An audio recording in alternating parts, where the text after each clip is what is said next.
Chapter 2 residence and scope of total income. ഈ ചാപ്റ്ററിൽ രണ്ട് പോർഷൻസ് ആണ് മെയിൻ ആയിട്ടുള്ളത്. ഒന്ന് റെസിഡൻഷ്യൽ സ്റ്റേറ്റസും മറ്റൊന്ന് scope of total income. So first നമുക്ക് റെസിഡൻഷ്യൽ സ്റ്റേറ്റസ് ഒന്ന് നോക്കാം. റെസിഡൻഷ്യൽ സ്റ്റേറ്റസ് നോക്കുന്നതിന് മുമ്പ് ആദ്യം ടാക്സ് പേയേഴ്സിനെ കുറിച്ച് ഒരു ഐഡിയ വേണം. ഇൻകം ടാക്സ് പ്രകാരം ടാക്സ് പേയേഴ്സിനെ മൂന്നായിട്ടാണ് കാറ്റഗറൈസ് ചെയ്തത്. ഒന്ന് റെസിഡൻറ്റ് ഓർഡിനറി റെസിഡൻറ്റ്, രണ്ടാമത്തേത് റെസിഡൻറ്റ് നോട്ട് ഓർഡിനറി റെസിഡൻറ്റ്, മൂന്നാമത്തേത് നോൺ റെസിഡൻറ്റ്. ഇനി ഇവരുടെ റെസിഡൻഷ്യൽ സ്റ്റേറ്റസ് എങ്ങനെയാണെന്ന് നമുക്കൊന്ന് പഠിക്കാം. അതിനു മുമ്പ് നമ്മൾ രണ്ട് ടൈപ്സ് ഓഫ് കണ്ടീഷൻസിനെ കുറിച്ച് പഠിക്കണം. ഒന്നാണ് ബേസിക് കണ്ടീഷൻ, മറ്റൊന്ന് അഡീഷണൽ കണ്ടീഷൻ. ബേസിക് കണ്ടീഷൻസിൽ രണ്ട് കണ്ടീഷൻസാണ് വരുന്നത്. ഫസ്റ്റ് വൺ എന്താണെന്ന് വെച്ച് കഴിഞ്ഞാൽ present in India four A period of 182 days or more during the previous year. അതായത് പ്രീവിയസ് ഇയറിൽ അയാൾ ഇന്ത്യയിൽ 182 days ഓർ മോർ സ്റ്റേ ചെയ്തിട്ടുണ്ട്. എന്താ പറഞ്ഞത്? പ്രീവിയസ് ഇയറിൽ അയാൾ ഇന്ത്യയിൽ 182 days ഓർ മോർ സ്റ്റേ ചെയ്തിട്ടുണ്ട്. അതാണ് ഒന്നാമത്തെ ബേസിക് കണ്ടീഷൻ. രണ്ടാമത്തെ ബേസിക് കണ്ടീഷൻ എന്താണെന്ന് ചോദിച്ചു കഴിഞ്ഞാൽ present in India four A period of 60 days or more during the previous year and 365 days or more during the 4 years immediately preceding the previous year. അതായത് previous ഇയറിൽ 60 ദിവസമോ അതിൽ കൂടുതലോ and ആണ് ഓറല്ല ആൻഡ് പ്രീവിയസ് ഇയറിൻ്റെ തൊട്ട് മുന്നത്തെ 4 വർഷം ടോട്ടൽ കൂട്ടി നോക്കുമ്പോൾ 365 days ഓർ മോർ ഉണ്ടെങ്കിൽ അതാണ് second condition. Okay, second condition എന്താണെന്ന് വെച്ച് കഴിഞ്ഞാൽ അയാൾ പ്രീവിയസ് ഇയറിൽ ഇന്ത്യയിൽ 60-ൽ കൂടുതൽ ദിവസവും സ്റ്റേ ചെയ്തിട്ടുണ്ട്. അതുകൂടാതെ പ്രീവിയസ് ഇയറിൻ്റെ തൊട്ട് മുന്നത്തെ 4 വർഷം ടോട്ടലായിട്ട് സ്റ്റേ ചെയ്തത് കൂട്ടുമ്പോൾ 365 അതിൽ മേലെയോ കിട്ടുന്നുണ്ടെങ്കിൽ അതാണ് രണ്ടാമത്തെ ബേസിക് കണ്ടീഷൻ. ഇനി അഡീഷണൽ കണ്ടീഷൻ എന്താണെന്ന് നോക്കാം. അഡീഷണൽ കണ്ടീഷൻ പറയുകയാണെങ്കിൽ he is a resident in at least 2 out of 10 previous year preceding the relevant previous year. അതായത് ഈ പ്രീവിയസ് ഇയറിൻ്റെ തൊട്ട് മുന്നത്തെ 10 വർഷങ്ങളിൽ ഏതെങ്കിലും 2 വർഷത്തിൽ അയാൾ റെസിഡൻ്റ് ആയിരിക്കണം. രണ്ടാമത്തെ കണ്ടീഷനോ his stay in India in the last 7 years preceding the relevant previous year is 130 days or more. അതായത് പ്രീവിയസ് ഇയറിൻ്റെ തൊട്ട് മുന്നിലുള്ള 7 വർഷങ്ങളിൽ ടോട്ടൽ അയാൾ സ്റ്റേ ചെയ്ത ദിവസം കാൽക്കുലേറ്റ് ചെയ്യുമ്പം 730 അതിൽ കൂടുതലോ ഉണ്ടാവണം. അതാണ് രണ്ടാമത്തെ അഡീഷണൽ കണ്ടീഷൻ. ഓക്കെ, അപ്പം നമ്മൾ പറഞ്ഞു ടാക്സ് പേയേഴ്സ് മൂന്ന് തരത്തിലുള്ളത് ROR, RNOR, NR. ഇവരെ ഡിറ്റർമൈൻ ചെയ്യുന്നത് ഈ കണ്ടീഷൻസിൻ്റെ ബേസിസിലാണ്. ഓക്കെ, ഒന്ന് ബേസിക് കണ്ടീഷൻസും മറ്റൊന്ന് അഡീഷണൽ കണ്ടീഷൻസും. ബേസിക് കണ്ടീഷൻസ് രണ്ടെണ്ണം ഉണ്ട് എന്ന് പറഞ്ഞ് ഒന്നാമത്തെ condition 182 days or more, previous ഇയറിൽ 182 days ഓർ മോർ സ്റ്റേ ചെയ്തിട്ടുണ്ടാവണം. രണ്ടാമത്തെ ബേസിക് കണ്ടീഷൻസ് എന്ന് പറയുന്നത് പ്രീവിയസ് ഇയറിൽ 60 days ഓർ മോർ സ്റ്റേ ചെയ്തിട്ടുണ്ടാവണം. അതുകൂടാതെ തന്നെ പ്രീവിയസ് ഇയറിൻ്റെ മുന്നത്തെ 4 വർഷം ടോട്ടൽ അയാൾ നിന്നത് കാൽക്കുലേറ്റ് ചെയ്യുമ്പം 365 days ഓർ മോർ ഉണ്ടായിരിക്കണം. അതാണ് second condition, second basic condition. Additional conditions പറയുകയാണെങ്കിൽ അതും രണ്ടെണ്ണം ഉള്ളത്. ഒന്നാമത്തെ അഡീഷണൽ കണ്ടീഷൻ എന്ന് പറയുന്നത് പ്രീവിയസ് ഇയറിന് മുമ്പ് ഉള്ള 10 വർഷങ്ങളിൽ ഏതെങ്കിലും 2 വർഷം അയാൾ റെസിഡൻ്റ് ആയിരിക്കണം. രണ്ടാമത്തേത് എന്ന് പറയുന്നത് പ്രീവിയസ് ഇയറിന് മുമ്പുള്ള 7 വർഷങ്ങളിൽ അയാൾ സ്റ്റേ ചെയ്ത ദിവസം കാൽക്കുലേറ്റ് ചെയ്യുമ്പം ടോട്ടൽ 730 days ഓർ മോർ ഉണ്ടായിരിക്കണം. ഇനി നമുക്ക് നോക്കാം ഈ കണ്ടീഷൻസ് എങ്ങനെയാണ് ഒരു ഇൻഡിവിജ്വൽ ROR ആണോ RNOR ആണോ NR ആണോ എന്ന് തീരുമാനിക്കുന്നത് നോക്കാം. ROR ആണെങ്കിൽ satisfy at least one of the basic conditions and both the additional conditions. അതായത് ബേസിക് കണ്ടീഷൻസ് 2 ഉണ്ട് എന്ന് പറഞ്ഞു, ആ 2 നിന്ന് ഏതെങ്കിലും ഒരു കണ്ടീഷന് സാറ്റിസ്ഫൈ ചെയ്യുകയും അഡീഷണൽ കണ്ടീഷൻ നമ്മൾ 2 ഉണ്ട് എന്ന് പറഞ്ഞ് അത് രണ്ടും സാറ്റിസ്ഫൈ ചെയ്യുകയും ചെയ്തിട്ടുണ്ടെങ്കിൽ അയാൾ ROR ആണ്, അതായത് റെസിഡൻറ്റ് ഓർഡിനറി റെസിഡൻറ്റ്. ഇനി RNOR ആണെങ്കിൽ satisfy at least one of the basic condition and none or one of the additional conditions. Basic കണ്ടീഷൻസിൽ ഏതെങ്കിലും ഒന്ന് സാറ്റിസ്ഫൈ ചെയ്യുക, അതുകൂടാതെ ഒന്നിക്ക് അഡീഷണൽ കണ്ടീഷൻസ് സാറ്റിസ്ഫൈ ചെയ്യാതിരിക്കുക, അല്ലെങ്കിൽ ഏതെങ്കിലും ഒരു അഡീഷണൽ കണ്ടീഷന് സാറ്റിസ്ഫൈ ചെയ്യുക. അങ്ങനെയാണെങ്കിൽ RNOR. 2 അഡീഷണൽ കണ്ടീഷനും സാറ്റിസ്ഫൈ ചെയ്താൽ എന്തായി മാറും? ROR ആയി മാറും. അതുകൊണ്ട് ഒന്നിക്ക് നൺ അല്ലെങ്കിൽ 1, none or 1 of the additional conditions. അങ്ങനെയാണെങ്കിൽ RNOR. ഇനി NR ആണെങ്കിൽ, നോൺ റെസിഡൻ്റ് ആണെങ്കിൽ not satisfy any of the basic conditions. Basic conditions satisfy ചെയ്യാതിരിക്കുക, അങ്ങനെയാണെങ്കിൽ non resident. Basic conditions satisfy ചെയ്തിട്ടുണ്ടെങ്കിൽ അയാൾ റെസിഡൻ്റ് ആയി. ഇനി അയാൾ 2 അഡീഷണൽ കണ്ടീഷനും സാറ്റിസ്ഫൈ ചെയ്തിട്ടുണ്ടെങ്കിൽ അയാൾ റെസിഡൻറ്റ് ഓർഡിനറി റെസിഡൻ്റ് ആയി. ഏതെങ്കിലും ഒരു അഡീഷണൽ കണ്ടീഷൻ സാറ്റിസ്ഫൈ ചെയ്തു അല്ലെങ്കിൽ സാറ്റിസ്ഫൈ ചെയ്യാതിരുന്നു, അങ്ങനെയാണെങ്കിൽ റെസിഡൻറ്റ് നോട്ട് ഓർഡിനറി റെസിഡൻറ്റ്. ഇനി ബേസിക് കണ്ടീഷൻസ് തന്നെ സാറ്റിസ്ഫൈ ചെയ്യാണ്ടിരിക്കുകയാണെങ്കിൽ നോൺ റെസിഡൻറ്റ്. ഇനി കുറച്ച് കാര്യങ്ങൾ നമ്മൾ അറിഞ്ഞിരിക്കണം കാൽക്കുലേറ്റ് ചെയ്യുന്ന സമയത്ത്. ഈ നമ്മൾ റെസിഡൻ്റ് ആണോ നോൺ റെസിഡൻ്റ് ആണോ എന്നൊക്കെ ഡിറ്റർമൈൻ ചെയ്യുന്ന സമയത്ത് നമ്മൾ അറിഞ്ഞിരിക്കേണ്ട കുറച്ച് കാര്യങ്ങളാണ്. ഒന്നാമത്തത്, സ്റ്റേ ഇൻ ഇന്ത്യ എന്ന് പറഞ്ഞാൽ എന്താണ്? സ്റ്റേ ഇൻ ഇന്ത്യ എന്ന് പറഞ്ഞാൽ ഇന്ത്യയിൽ താമസിക്കുക. അത് ഇന്ത്യൻ്റെ ടെറിട്ടറിക്കുള്ളിൽ മാത്രമല്ല, ഇന്ത്യൻ്റെ ഇപ്പം നമുക്ക് നോക്കാം 12 nautical miles into the sea from Indian coast line. അതായത് ഇന്ത്യൻ കോസ്റ്റ് ലൈൻ തൊട്ട് സീയിലേക്കുള്ള 12 നോട്ടിക്കൽ മൈൽസ് വരെ അത് ഇന്ത്യൻ ടെറിട്ടറി ആയിട്ട് തന്നെ കൺസിഡർ ചെയ്യുന്നുണ്ട്. അപ്പോൾ അവിടെ എങ്ങാനും ഒരു ഷിപ്പിലോ ബോട്ടിലോ ഒരു വ്യക്തി ഉണ്ടെങ്കിൽ അതും നമ്മൾ എന്തായിട്ട് കൺസിഡർ ചെയ്യും? സ്റ്റേ ഇൻ ഇന്ത്യ ആയിട്ട് നമ്മൾ കാൽക്കുലേറ്റ് ചെയ്യും. ഓക്കെ. രണ്ടാമത്തത്, period of stay need not be continuous. Continuous ആയിട്ട് 182 ഡേയ്സ് നിൽക്കണം എന്നില്ല. കട്ടുകട്ടായിട്ട് ആയാലും പ്രശ്നമില്ല. കണ്ടിന്യൂസ് ആയിട്ട് 182 ഡേയ്സ് നിൽക്കണം എന്നില്ല. ടോട്ടലി അഗ്രിഗേറ്റ് ആയിട്ട് 182 ഡേയ്സ് നിന്നാൽ മതി. ഇനി counting the number of days. Number of days എങ്ങനെയാണ് കൗണ്ട് ചെയ്യുന്നത്? Both the date of departure and arrival is considered. India വിട്ട് പോകുന്ന ദിവസവും കാൽക്കുലേറ്റ് ചെയ്യുന്നുണ്ട്, ഇന്ത്യയിലേക്ക് എത്തുന്ന ദിവസവും കാൽക്കുലേറ്റ് ചെയ്യുന്നുണ്ട്. നാലാമത്തത്, A person can be resident in more than 1 country. ഇന്ത്യയിൽ റെസിഡൻ്റ് ആണെന്ന് വെച്ചിട്ട് വേറൊരു കൺട്രിയിൽ റെസിഡൻ്റ് ആവാൻ പറ്റൂല, അങ്ങനെയൊന്നുമില്ല. ഓക്കെ, മോർ ദാൻ 1 കൺട്രീസിൽ അയാൾക്ക് റെസിഡൻ്റ് ആവാം. ഇനി നമ്മളിപ്പം ബേസിക് കണ്ടീഷൻസും പഠിച്ചു, അഡീഷണൽ കണ്ടീഷൻസും പഠിച്ചു. പിന്നെ ROR ആണെങ്കിൽ, RNOR ആണെങ്കിൽ, NR ആണെങ്കിൽ ഈ കണ്ടീഷൻസൊക്കെ എങ്ങനെയാണ് വരുന്നതെന്നും പഠിച്ചു. നൗ ഒരു എക്സെപ്ഷൻ കേസ് ഉണ്ട്. അതായത് ബേസിക് കണ്ടീഷൻ്റെ രണ്ടാമത്തെ കണ്ടീഷൻ ഉണ്ടല്ലോ, അത് അപ്ലൈ ചെയ്യാത്ത 2 കേസസ് ഉണ്ട്. ഒന്നെന്ന് പറയുന്നത്, Indian citizen who leaves India during the relevant previous year as A member of the crew of an Indian ship or for the purpose of employment outside India. അതായത് ഒരു Indian citizen India വിട്ടു പോവുകയാണ് പുറത്തേക്ക്. എന്തിന്? ഒന്നിക്ക് എംപ്ലോയ്മെൻറ്റിൻ്റെ ഭാഗമായിട്ട്, അല്ലെങ്കിൽ Indian ഷിപ്പിൻ്റെ crew മെമ്പറായിട്ട് India വിട്ട് പോവുകയാണെങ്കിൽ അയാളുടെ കേസിൽ നമ്മൾ ബേസിക് കണ്ടീഷൻ ഒറ്റൊന്നേ ഉള്ളൂ. അത് ഫോളോ ആയിട്ടുണ്ടെങ്കിൽ അയാൾ എന്താ?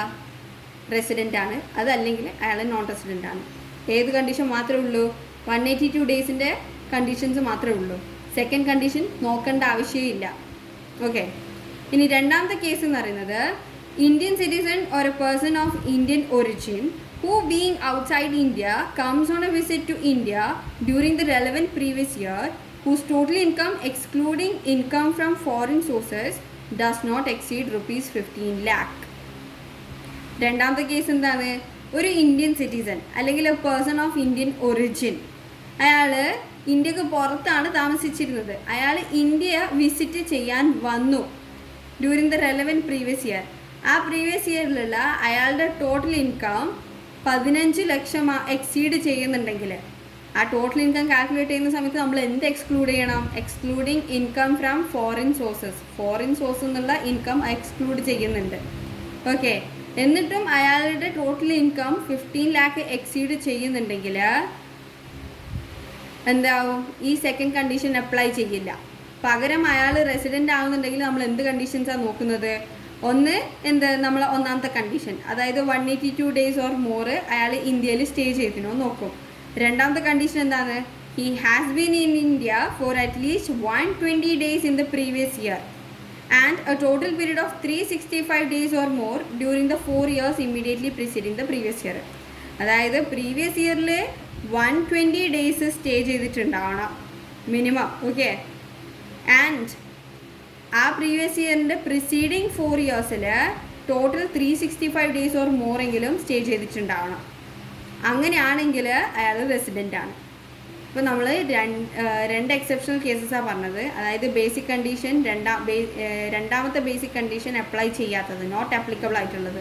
ഒന്ന്, ഇന്ത്യ വിട്ട് പോകുന്ന ഒരു Indian citizen for the purpose of employment or as A member of crew of an Indian ship. രണ്ടാമത്തെ കേസ് എന്ന് പറയുന്നത് ഇന്ത്യൻ സിറ്റിസൺ ആണ്, പക്ഷെ അയാൾ ഇന്ത്യയിലല്ല താമസിക്കുന്നത്, ഔട്ട്സൈഡ് ഇന്ത്യയാണ് താമസിക്കുന്നത്. അയാൾ ഇന്ത്യ വിസിറ്റ് ചെയ്യാൻ വന്നു, അയാളുടെ ടോട്ടൽ ഇൻകം 15 ലക്ഷം എക്സീഡ് ചെയ്യുന്നുണ്ട്. അങ്ങനെയാണെങ്കിലും രണ്ടാമത്തെ കണ്ടീഷന് നമ്മൾ ആപ്ലിക്കബിൾ ആവുന്നില്ല. പകരം എന്താ നോക്കുന്നത്? രണ്ടാമത്തെ കണ്ടീഷന് പകരം 120 ഡേയ്സ് ആണ് നോക്കുന്നത്. 60 ഡേയ്സിന് പകരം 120 ഡേയ്സ്. ഓക്കെ, നമ്മൾ ക്രൂ മെമ്പറിൻ്റെ ഒരു സ്പെഷ്യൽ കേസ് പറഞ്ഞു കഴിഞ്ഞു.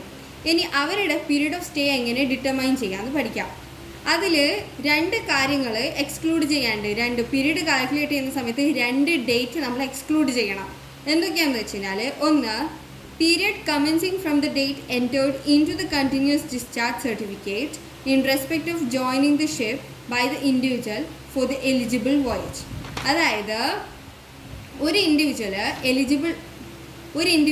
എലിജിബിൾ വോയേജ് ചെയ്യാൻ പോകുന്ന സമയത്ത് കണ്ടിന്യൂസ് ഡിസ്ചാർജ് സർട്ടിഫിക്കറ്റിൽ അയാളുടെ വോയേജ് സ്റ്റാർട്ട് ചെയ്യുന്ന ഡേറ്റ് എൻ്റർ ചെയ്യുന്നുണ്ട്. ആ എൻ്റർ ചെയ്ത ഡേറ്റ് എക്സ്ക്ലൂഡ് ചെയ്യണം. പിന്നെ അതുപോലെ തന്നെ period ending on the date entered into the continuous discharge certificate in respect of signing off by that individual from the ship.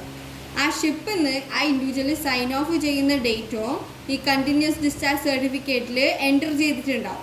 ആ ഡേറ്റും എക്സ്ക്ലൂഡ് ചെയ്യണം. അപ്പോൾ കമൻസിങ് ഡേറ്റും എക്സ്ക്ലൂഡ് ചെയ്യണം, സൈനിങ് ഓഫ് ചെയ്യുന്ന ഡേറ്റോ എക്സ്ക്ലൂഡ് ചെയ്യണം. എന്നിട്ടുള്ള ഡേറ്റാണ് പീരീഡ് ഓഫ് സ്റ്റേ ആയിട്ട് ക്രൂ മെമ്പറിൻ്റെ കേസിൽ പീരീഡ് ഓഫ് സ്റ്റേ ആയിട്ട് എടുക്കുന്നത്. നമ്മളിവിടെ പറഞ്ഞ eligible voyage, what do you mean by eligible voyage? അതായത് ഇന്ത്യയിൽ നിന്ന് ഒറിജിനേറ്റ് ചെയ്തിട്ട്, ഇന്ത്യത്തെ ഒരു പോർട്ടിൽ നിന്ന് ഒറിജിനേറ്റ് ചെയ്തിട്ട് ഔട്ട്സൈഡ് ഇന്ത്യയിൽ പോകുന്നതും, അതുപോലെ തന്നെ ഔട്ട്സൈഡ് ഇന്ത്യത്തെ ഏതെങ്കിലും ഒരു പോർട്ടിൽ നിന്ന് ഇന്ത്യൻ്റെ ഏതെങ്കിലും ഒരു പോർട്ടിലേക്ക് വരുന്നതും എലിജിബിൾ വോയേജ് ആയിട്ട് കൺസിഡർ ചെയ്യും. അപ്പോൾ ഇതാണ് എലിജിബിൾ വോയേജ്. ഇനി ഒരു ക്വസ്റ്റ്യൻ ചെയ്യാം നമുക്ക്. Illustration 1. Mr. Anand is an Indian citizen and a member of the crew of a Singapore-bound Indian ship engaged in carriage of passengers in international traffic departing from Chennai port on 6th June 2020. From the following details for the previous year 2020-21, determine the residential status of Mr. Anand for assessment year 2021-22, assuming that his stay in India in the last 4 previous years preceding previous year 2020-21 is 400 days. Now particulars and date. Date entered into the continuous discharge certificate in respect of joining the ship by Mr. Anand, 6th June 2020. Now date entered into the continuous discharge certificate in respect of signing off the ship, 9th December 2020. അപ്പം ഈ illustration 1 നമുക്ക് തന്ന details എന്തൊക്കെയാണെന്ന് വെച്ച് കഴിഞ്ഞാൽ, ചെന്നൈ പോർട്ടിൽ നിന്ന് സിംഗപ്പൂരിലേക്ക് mister Anand 6th ജൂണിന് start ചെയ്തിട്ട് 9th ഡിസംബർ വരെയാണ് സൈൻ ഓഫ് ചെയ്യുന്നത് ഷിപ്പിൽ നിന്ന്. ഇതാണ് മറ്റേ സർട്ടിഫിക്കറ്റിൽ തന്ന എൻ്റർ ചെയ്ത ഡേറ്റ്. പിന്നെ തന്ന ഡീറ്റെയിൽ എന്താണെന്ന് വെച്ച് കഴിഞ്ഞാൽ, last 4 previous year preceding the previous year 400 ഡേയ്സാണ് ടോട്ടൽ അയാൾ സ്റ്റേ ചെയ്തത്. ഇനി നമുക്കറിയാം, ഒരു ഇന്ത്യൻ ഷിപ്പിൻ്റെ ക്രൂ മെമ്പറാണ് ആര്? മിസ്റ്റർ ആനന്ദ്. അതുകൊണ്ട് തന്നെ നമ്മൾ റെസിഡൻഷ്യൽ സ്റ്റേറ്റസ് നോക്കുമ്പോൾ ബേസിക് കണ്ടീഷനിൽ ഫസ്റ്റ് കണ്ടീഷൻ മാത്രമേ നോക്കുള്ളൂ. അതായത് 182 ഡേയ്സ്, പ്രീവിയസ് ഇയറിൽ 182 ഡേയ്സ് അയാൾ നിൽക്കുന്നുണ്ടോ എന്ന് മാത്രമേ നോക്കുകയുള്ളൂ. അതിന് മുന്നത്തെ 60 ദിവസത്തിൻ്റെ കണ്ടീഷൻ നമ്മൾ നോക്കൂല, because it is not applicable. അപ്പം നമുക്കൊന്ന് കാൽക്കുലേറ്റ് ചെയ്യാം. പ്രീവിയസ് ഇയർ എന്ന് പറയുന്നത് എന്തായിരിക്കും? 1/4/2022, 31/3/2021. ഇതാണ് പ്രീവിയസ് ഇയർ.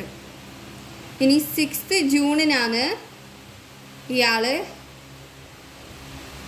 ഡിപ്പാർച്ചർ ചെയ്യുന്നത്. 9th ജൂണിനാണ് സൈൻ ഓഫ് ചെയ്യുന്നത്. അല്ല, 9th ഡിസംബറിനാണ് സൈൻ ഓഫ് ചെയ്യുന്നത്. സോറിയാ. സോ നമ്മൾ പഠിച്ചിട്ടുണ്ട് ക്രൂ മെമ്പറിൻ്റെ കേസിൽ ഈ എൻ്റർ ചെയ്ത ഡേറ്റ് രണ്ടും എക്സ്ക്ലൂഡ് ചെയ്യണമെന്ന്. സോ നമ്മൾ കാൽക്കുലേറ്റ് ചെയ്യുന്ന സമയത്ത് ജൂൺ മാസം 30 ഉള്ളത്. അപ്പോൾ 6നെ എക്സ്ക്ലൂഡ് ചെയ്യുന്നുണ്ടെങ്കിൽ നമ്മൾ 30 - 5 ചെയ്യും. കാരണം 6 നമ്മൾ എന്തിൽ കൂട്ടണം, ഇയാൾ പോയതിൽ കൂട്ടണം. ഇന്ത്യയിൽ സ്റ്റേ ചെയ്ത ഡേറ്റിൽ നിന്നാണ് 6 ജൂണിനെ എക്സ്ക്ലൂഡ് ചെയ്യുന്നത്. അപ്പോൾ അയാൾ പോയ ഡേറ്റ് നമുക്ക് കാൽക്കുലേറ്റ് ചെയ്യുമ്പോൾ 6, 7, 8, 9, 10 അങ്ങനെ 30 വരെ. അപ്പോൾ എത്ര വരും? 30 minus 5 that is equal to 25.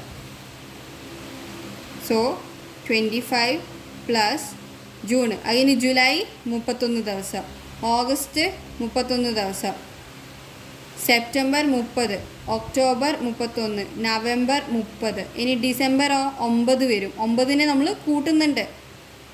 ഇത് രണ്ടും ഇന്ത്യത്തെ സ്റ്റേന്ന് എക്സ്ക്ലൂഡ് ചെയ്യണം എന്നാണ് പറഞ്ഞത്. അയാൾ പോയതപ്പം ഇതിൽ കൂട്ടുന്നുണ്ടെന്ന് പറഞ്ഞത്. അപ്പോൾ 6 ജൂണിനും കൂട്ടണം, 9 ജൂണിനും കൂട്ടണം. എന്തിൽ? അയാൾ ഷിപ്പിലുള്ള ഡേറ്റ് കാൽക്കുലേറ്റ് ചെയ്യുമ്പോൾ എത്ര കിട്ടും?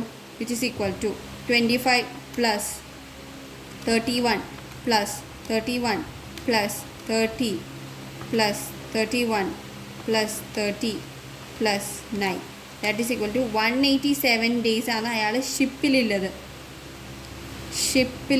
ഓക്കെ. അപ്പം ഈ ഒരു വർഷം 365 ദിവസമാണുള്ളത്. അതിൽ നിന്ന് 187 ഡേയ്സ് ഷിപ്പിൽ ചിലവഴിച്ചു. ബാക്കി അപ്പോൾ ഇന്ത്യയിൽ ചിലവഴിച്ച ദിവസം എത്രയാണ്? -365 that is equal to 178 days ആണ് ഇന്ത്യയിൽ ചിലവഴിച്ചത്. അപ്പോൾ 182 ഡേയ്സ് ആണ് വേണ്ടത്, 178 ഡേയ്സ് ആണ് ചിലവഴിച്ചത്. So he is a non resident.